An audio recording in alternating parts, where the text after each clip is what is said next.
Afternoon সবাইকে। আজ তো মঙ্গলবার, সকালবেলা প্রত্যেক দিনের মতন ছেলের স্কুল ছিল, কিন্তু আজ জানি না কেন একদমই উঠতে ইচ্ছা করছিল না, কিছু রান্নাও সেরকম করতে ইচ্ছা করছিল না।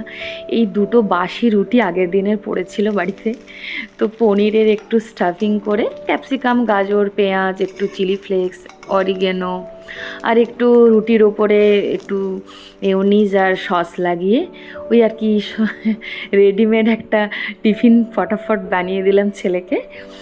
আর রুটি আর একটু তরকারি করেছিলাম, ওটা মানে রুটির সাথে আর একটা তরকারি করেছিলাম, ওটা ছেলেকে টিফিনে দিলাম।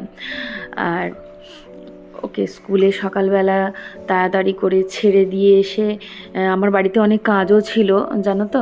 আজকে হাজব্যান্ডের আসার কথা বলতে আজকে মানে আসলো। যাই হোক, তো সেই জন্য তাড়াতাড়ি করে সকালবেলা একটু বাজার হাট করা, একটু রান্না বান্না বলতে কিছুই নেই, আলু সেদ্ধ, ডাল, একটু মাছই করব, কারণ ওখানে যেখানে গিয়েছিল বাইরে, ওখানে তো তোমার মাংস টাংস সব রকমই পেয়েছে খেতে, অনেক ভালো ভালো খাবার, কিন্তু মাছের ঝোল ভাত যে বাঙালিদের একটা ব্যাপার থাকে। যাই হোক, তো এখানে আমি নিজেই মাছের বাজারে গিয়েছিলাম। তো তারপর মাছের বাজার থেকে মাছ একটু নিয়ে আসলাম, দেখলাম যে তারপর বাড়িতে এসে ও পৌঁছে গেছে। ব্যাগটা একটু ওঠাতে হেল্প করছিলাম, কারণ ও অ্যাকচুয়ালি পায়ে ব্যথা ছিল, কেটে গিয়েছিল। যাই হোক, ও আসলো, আসার পর ওকে জিজ্ঞাসা করলাম যে তুমি অফিস যাবে কি না, তার কারণ তাহলে তাড়াতাড়ি করে খাবারটা দিতাম। তো বললো যে আমাকে কাজে যেতে হবে।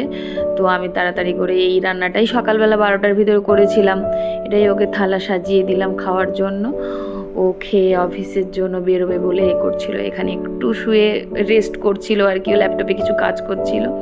আমি এদিকে তাড়াতাড়ি করে একটু জায়গাগুলো পরিষ্কার করে নিচ্ছিলাম, ও খেয়ে গেল। তো